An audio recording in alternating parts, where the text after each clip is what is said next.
As we step into that message portion of our service, last week we talked about the blessing of what Jesus gives us in the Lord's Supper here at this altar.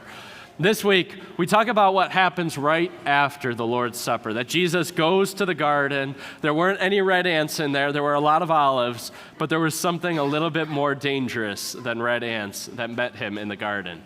So first, we'll see how Jesus submits perfectly to God's great game plan in our video this morning.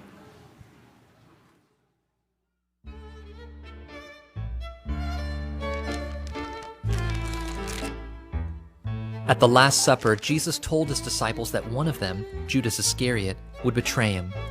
Then Jesus said the disciples would abandon him, just like the prophet Zechariah said. Peter spoke up, "Everyone else may leave you, but I will never leave you." Jesus said, "I tell you the truth, before the rooster crows, you will deny me 3 times.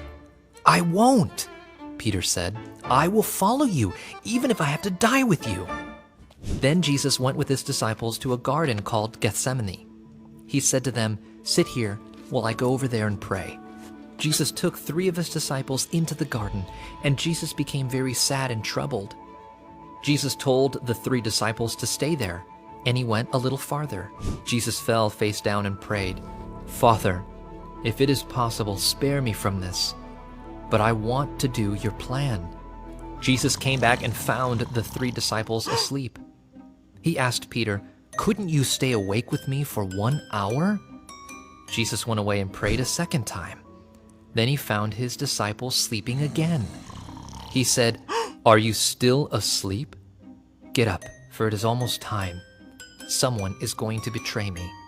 Suddenly, Judas arrived with a large crowd carrying swords and clubs. Judas kissed Jesus so the crowd would know which man was Jesus. The men grabbed Jesus and arrested him.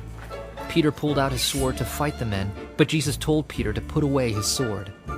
Jesus said, "Isn't this what God planned all along?" Jesus' followers ran away, but Peter stayed nearby to watch.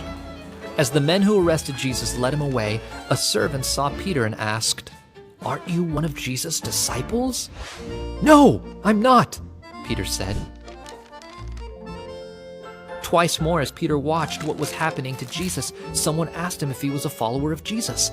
Peter lied. "No," he said, "I don't even know him." Jesus knew that his death was God's plan to save people from sin. Jesus' friends turned against him, and he was arrested and put on trial, but Jesus followed his Father's plan in order to bring salvation to the world. So what I want us to take away from today is that Jesus, our perfect substitute, submits to God's game plan. And so we're going to talk a little bit about the game plan. How many of you are football fans in here? Okay. I was really counting on a lot of hands being up, so this is good. So in football, more than any other sport, the game plan is very important in every sport, but in football, so much more. Because you could have all of the best players on the team and be a terrible team if you have a bad game plan. The game plan is everything. Now, in order to win a football game, to be successful, everybody on the team has to submit to that game plan. So when I was in college, we would review the game plan, we would study the other opponent to put that game plan together, and the morning, the day before our games, we would have a 6 a.m. practice. Now, we were in Michigan, so the sun never shined on our practice. We didn't even have lights in the field, so we were practicing in the dark. But the goal was to get everybody out on the field, so we knew that when the punt team came out, we would have 11 guys on the field. The kickoff team, 11 guys. And so the coaches were counting to see who was there, and they would look, if there were 10 guys on the field, they would look to find out who slept in. And that person would be in big trouble. But if you had a really good friend on the team who noticed that you weren't there and you were supposed to be out there when they called the kickoff team, they could sneak out as long as they were kind of like your size and build, and nobody would know the difference because it was too dark to see who the players actually were. They'd count 11 guys and they'd say, "You're good to go." That's kind of what Jesus does for us. He is all of those 11 guys. He stands as our substitute so that our relationship with the Father is perfect. Jesus, our substitute, submits to the game plan perfectly. I think sometimes the word submit can sound like a bad word to a lot of us. And I don't think it really has anything to do with the way God uses it. It might have some things to do with the way that people have used it in the past. But I think more than anything, I think the word submit sounds like a bad word to us just because of the way our culture holds the pursuit of happiness as a priority against anything else, even a priority against the life that God would have for us. Because we usually spend our lives pursuing that happiness.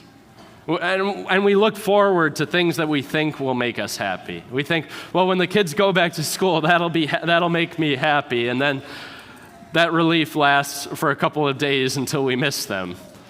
We think, oh, when I get the new house, I'll have enough room and then I'll be happy. And then by the end of a year, we've filled that house too. We always think we're looking forward to something that will make our life easier or happier, but it's like trying to grab onto a cloud, and as soon as we get a hold of it, it's gone. You see, God didn't just create us for the pursuit of happiness. He created us to submit to the game plan, and in that submission to the game plan, we would find our place and our happiness. But what we heard in our Bible lesson today is that people are really bad at submitting to the game plan.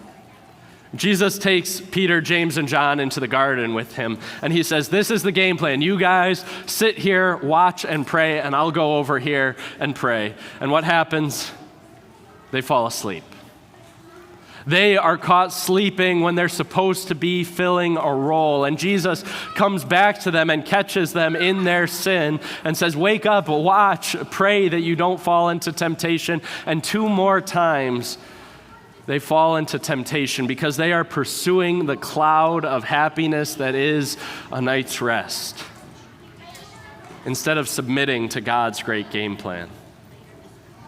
And how often we fall into that same sin. We are dragged from one busy thing to another busy thing. And sometimes I think that the biggest obstacle to us living a Christian life as families in this world, in this culture, is that we fill our schedules with so many things that we think will make us happy that we fail to submit to the game plan. And like the disciples, sometimes we don't even know what the game plan is. Because Jesus told them time and time again, I'm going to die and rise from the dead, and none of them saw it coming. They were sleeping on the job, and when Jesus is arrested, they all flee and run away. None of them even know the game plan. And yet, Jesus stands as our perfect substitute. And he admits that he also would love to pursue happiness. He would love to be the guy that does the miracles and everybody wants to crown him king. But he sees that God's game plan is for him to go to a cross. And Jesus prays to God. This prayer is so important. He prays, not what I will, but what you will. Not what I want, but what you want.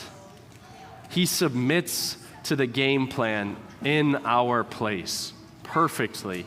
He's the substitute that stands in on a Friday morning in the darkness. He's the one that stands in for us so that we would have a right relationship with God. Jesus, our substitute, submits to the game plan perfectly. So we have a right relationship with God already just by trusting in him. But with this right relationship, Jesus is also an example so that we could see how to live a more abundant life, so that our pursuit of happiness wouldn't be at grabbing at clouds, but it would be grabbing at substance. It would be grabbing at the substance of God's plan for our lives, God's game plan, where we come here and show up here to practice with the team, so that we know the game plan, where we spend time in God's Word so that we know the game plan, so that we can also submit to God's great game plan, because our relationship with Him is already repaired. Jesus, our substitute, submits to God's game plan perfectly for us.